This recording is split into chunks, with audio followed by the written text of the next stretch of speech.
3ನೇ ತಾರೀಕು ಸಂತ ಫಿಲಿಪ್ ಮತ್ತು ಯಾಕೋಬ ಪ್ರೇಷಿತರ ಹಬ್ಬ. ಮೊದಲನೇ ವಾಚನ. ಪೌಲನು ಕೊರಿಂಥ್ಯರಿಗೆ ಬರೆದ ಮೊದಲನೆಯ ಪತ್ರದಿಂದ ವಾಚನ.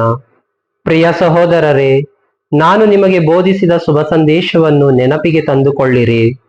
ನೀವು ಅದನ್ನು ಸ್ವೀಕರಿಸಿದ್ದೀರಿ, ಅದರಲ್ಲಿ ನೆಲೆಯಾಗಿ ನಿಂತಿದ್ದೀರಿ. ನಾನು ನಿಮಗೆ ಶುಭ ಸಂದೇಶವೆಂದು ತಿಳಿಸಿದ ಸಂಗತಿಯನ್ನು ದೃಢವಾಗಿ ವಿಶ್ವಾಸಿಸಿದರೆ ನೀವು ಜೀವೋದ್ಧಾರವನ್ನು ಪಡೆಯುವಿರಿ. ಇಲ್ಲವಾದರೆ ನಿಮ್ಮ ವಿಶ್ವಾಸ ನಿರರ್ಥಕವಾದೀತು. ನಾನು ಪಡೆದುಕೊಂಡದ್ದನ್ನು ಮುಖ್ಯವಾದುದೆಂದೆಣಿಸಿ ನಿಮಗೆ ಒಪ್ಪಿಸಿದ್ದೇನೆ. ಅದು ಯಾವುದೆಂದರೆ, ಪವಿತ್ರ ಗ್ರಂಥದಲ್ಲಿ ಹೇಳಿರುವ ಪ್ರಕಾರ ಕ್ರಿಸ್ತ ಯೇಸು ನಮ್ಮ ಪಾಪಗಳ ಪರಿಹಾರಕ್ಕಾಗಿ ಪ್ರಾಣ ತ್ಯಾಗ ಮಾಡಿದರು. ಅವರನ್ನು ಭೂಸ್ಥಾಪನೆ ಮಾಡಲಾಯಿತು. ಅದೇ ಗ್ರಂಥದ ಪ್ರಕಾರ 3ನೆಯ ದಿನ ಅವರು ಪುನರುತ್ಥಾನ ಹೊಂದಿದರು. ಅನಂತರ ಕೇಫನಿಗೂ 12 ಮಂದಿಗೂ ಕಾಣಿಸಿಕೊಂಡರು. ತರುವಾಯ ಒಂದೇ ಸಮಯದಲ್ಲಿ 500ಕ್ಕೂ ಹೆಚ್ಚಿನ ಮಂದಿ ಸಹೋದರರಿಗೆ ಪ್ರತ್ಯಕ್ಷರಾದರು. ಅವರಲ್ಲಿ ಕೆಲವರು ಸತ್ತು ಹೋಗಿದ್ದರು, ಬಹುಮಂದಿ ಇಂದಿಗೂ ಬದುಕಿದ್ದಾರೆ. ಅದಾದ ಮೇಲೆ ಯಾಕೋಬನಿಗೂ ಅನಂತರ ಪ್ರೇಷಿತರೆಲ್ಲರಿಗೂ ಕಾಣಿಸಿಕೊಂಡರು. ಕಟ್ಟಕಡೆಗೆ ದಿನ ತುಂಬುವ ಮೊದಲೇ ಹುಟ್ಟಿದವನಂತಿರುವ ನನಗೂ ಕಾಣಿಸಿಕೊಂಡರು. ಪ್ರಭುವಿನ ವಾಕ್ಯ. ದೇವರಿಗೆ ಕೃತಜ್ಞತೆ ಸಲ್ಲಲಿ. ಕೀರ್ತನೆ, ಶ್ಲೋಕ. ಅವುಗಳ ನುಡಿಮಾತು ವ್ಯಾಪಿಸಿದೆ ಜಗದಾದ್ಯಂತ. ಆಕಾಶ ಮಂಡಲ ಸಾರುತ್ತಿದೆ ದೇವರ ಮಹಿಮೆಯನ್ನು, ತಾರಾಮಂಡಲ ತೋರುತ್ತಿದೆ ದೇವರ ಕೈಕೃತಿಗಳನ್ನು. ಶ್ಲೋಕ. ಅವುಗಳ ನುಡಿಮಾತು ವ್ಯಾಪಿಸಿದೆ ಜಗದಾದ್ಯಂತ. ದಿನವು ಮರುದಿನಕ್ಕೆ ಮಾಡುತ್ತಿದೆ ಈ ಪ್ರಕಟಣೆಯನ್ನು, ರಾತ್ರಿ ಮರುರಾತ್ರಿಗೆ ನೀಡುತ್ತಿದೆ ಈ ಪ್ರಚಾರವನ್ನು. ಶ್ಲೋಕ. ಅವುಗಳ ನುಡಿಮಾತು ವ್ಯಾಪಿಸಿದೆ ಜಗದಾದ್ಯಂತ. ಅವುಗಳಿಗೆ ಮಾತಿಲ್ಲ, ಅವುಗಳಿಗೆ ಶಬ್ದವಿಲ್ಲ, ಅವುಗಳ ಸ್ವರವಂತೂ ಕೇಳಿ ಬರುವುದಿಲ್ಲ. ಆದರೂ ಅವುಗಳ ಧ್ವನಿರೇಖೆ ಹರಡಿದೆ ಭುವಿಯಾದ್ಯಂತ. ಅವುಗಳ ನುಡಿಮಾತು ವ್ಯಾಪಿಸಿದೆ ಜಗದಾದ್ಯಂತ. ಶ್ಲೋಕ. ಅವುಗಳ ನುಡಿಮಾತು ವ್ಯಾಪಿಸಿದೆ ಜಗದಾದ್ಯಂತ. ಘೋಷಣೆ. Alleluia, alleluia. ಮಾರ್ಗವು ಸತ್ಯವೂ ಜೀವವೂ ನಾನೇ.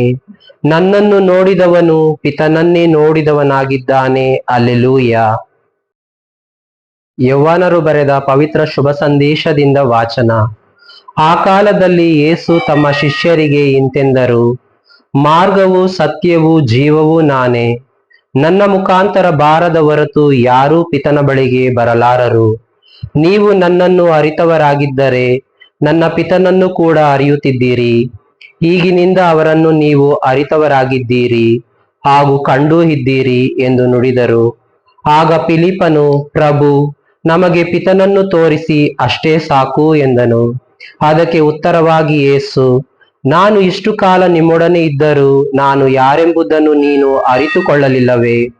ನನ್ನನ್ನು ನೋಡಿದವನು ಪಿತನನ್ನೇ ನೋಡಿದವನಾಗಿದ್ದಾನೆ. ಹೀಗಿರುವಾಗ ಫಿಲಿಪ್ಪನೇ, ನಮಗೆ ಪಿತನನ್ನು ತೋರಿಸಿ ಎಂದು ಹೇಗೆ ಕೇಳುತ್ತೀ? ನಾನು ಪಿತನಲ್ಲಿ ಇದ್ದೇನೆ, ಪಿತನು ನನ್ನಲ್ಲಿ ಇದ್ದಾರೆ. ಇದನ್ನು ನೀನು ವಿಶ್ವಾಸಿಸುವುದಿಲ್ಲವೇ? ನಾನು ನಿಮಗೆ ಹೇಳುವ ಮಾತುಗಳನ್ನು ನನ್ನಷ್ಟಕ್ಕೆ ನಾನೇ ಆಡುತ್ತಿಲ್ಲ. ಪಿತನೇ ನನ್ನಲ್ಲಿದ್ದುಕೊಂಡು ತಮ್ಮ ಕಾರ್ಯವನ್ನು ಸಾಧಿಸುತ್ತಾರೆ.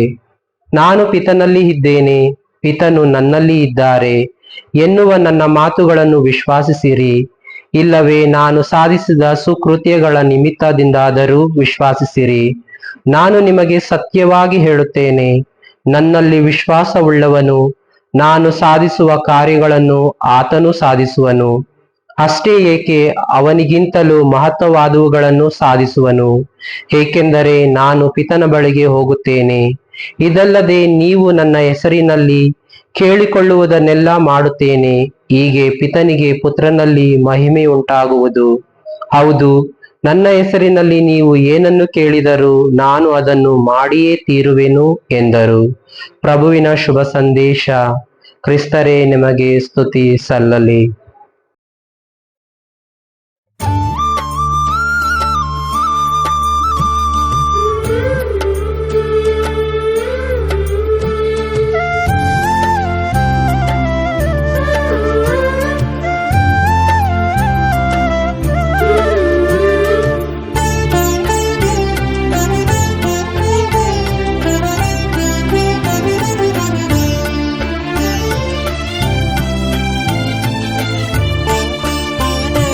ಶ್ರೀ ಯೇಸು ಶುಭ ಕರುಣ ಶುಭ ಶುಭ ಶುಭ ಶುಭ ವಿಭಾ ಶ್ರೀ ಯೇಸು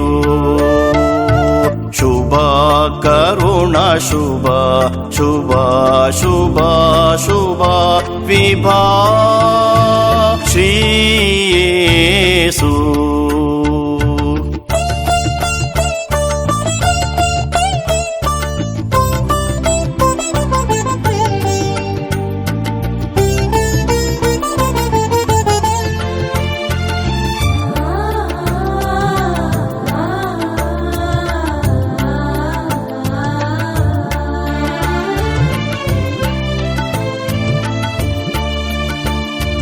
ಮಂಗಳ ಮಂಗಳ ಮಹಿಮೆ ಹೊಂದಿದ ಪರಮ ಶ್ರೀ ಯೇಸು ರಾಜರಿಗೆ ಮಂಗಳ ಮಂಗಳ ಮಹಿಮೆ ಹೊಂದಿದ ಪರಮ ಶ್ರೀ ಯೇಸು ರಾಜರಿಗೆ ಮಂಗಳ ಮಂಗಳ ಮಾರಿಯ ಪುತ್ರಗೆ ಮಂಗಳ ಮಂಗಳ ಮಾರಿಯ ಪುತ್ರಗೆ ಮಂಗಳ ಜಯ ಮಂಗಳ ನಿತ್ಯ ಶುಭ ಮಂಗಳ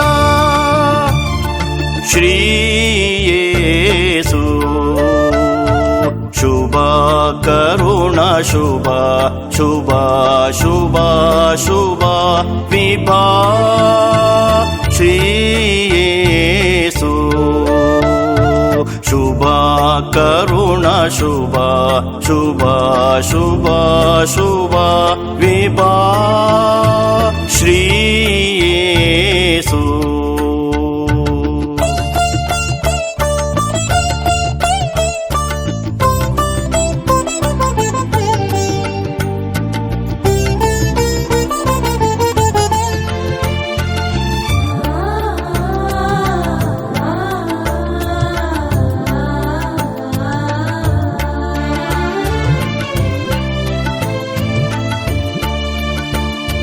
ಮರಣ ಜಯಿಸಿ ಪ್ರತಾಪ ಹೊಂದಿದ ಪರಮ ಮಹಿಮೆ ರಾಜನ ಮರಣ ಜಯಿಸಿ ಪ್ರತಾಪ ಹೊಂದಿದ ಪರಮ ಮಹಿಮೆ ರಾಜನ ಸಂತಸ ಸಂಭ್ರಮ ಶುಭಾಶಯವು ಸಂತಸ ಸಂಭ್ರಮ ಶುಭಾಶಯವು ಪ್ರೀತಿಯಿಂದ ಕೋರ್ವೆವು ಸಕಲ ಭಕ್ತರೇ ಶ್ರೀ ಯೇಸು ಶುಭ ಕರುಣ ಶುಭ ಶುಭ ಶುಭ ಶುಭ ವಿಭಾ ಶ್ರೀ ಯೇಸು ಶುಭ ಕರುಣ ಶುಭ ಶುಭ ಶುಭ ಶುಭ ವಿಭಾ ಶ್ರೀ